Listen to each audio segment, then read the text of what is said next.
Ce dimanche 4 décembre 2022, Paul Elrarat était l'invité de Laurent Ruquier dans Les Enfants de la télé. Lors de la chronique de Thierry Métral, l'ancien champion des 12 coups de midi n'a pas hésité à la reprendre, à la suite d'une mauvaise information. Comme chaque semaine, Laurent Ruquier donne rendez-vous aux téléspectateurs de France 2 pour une nouvelle émission des Enfants de la télé.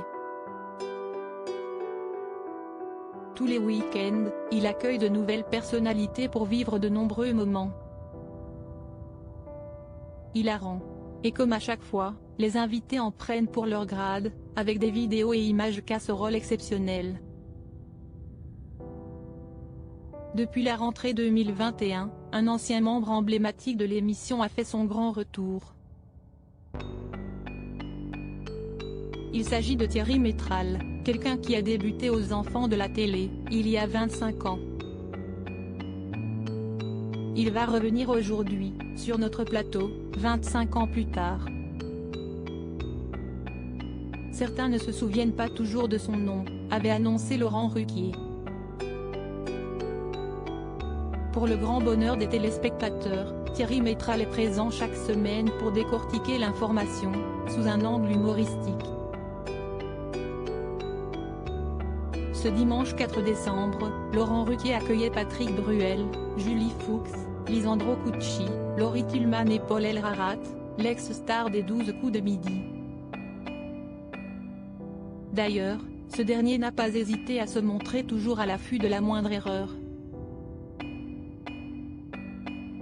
Paul Elrarat, toujours à l'affût pour sa chronique régulière, Thierry Métral, celui que l'on surnomme le chirurgien de l'image, est revenu sur quelques séquences hilarantes, liées à la Coupe du monde de football 2022, qui a lieu au Qatar jusqu'au 18 décembre prochain.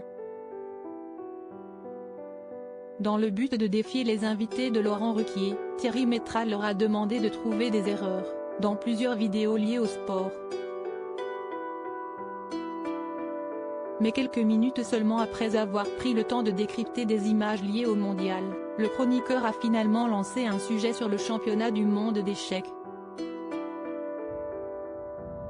Au moment d'évoquer le meilleur joueur de France de cette discipline, Alireza Firouzia selon Thierry Métral, et Maxime Vachier-Lagrave selon Paul Elrarat, ce dernier n'a pas hésité avant de le reprendre pendant sa chronique. « Si est-il un Français ?» a-t-il demandé. Le chroniqueur a finalement précisé qu'il était franco-iranien. Alors quelques secondes plus tard, Laurent Ruquier a confirmé que le numéro 1 français d'échecs était bel et bien Maxime Vachier-Lagrave. Chapeau Paul.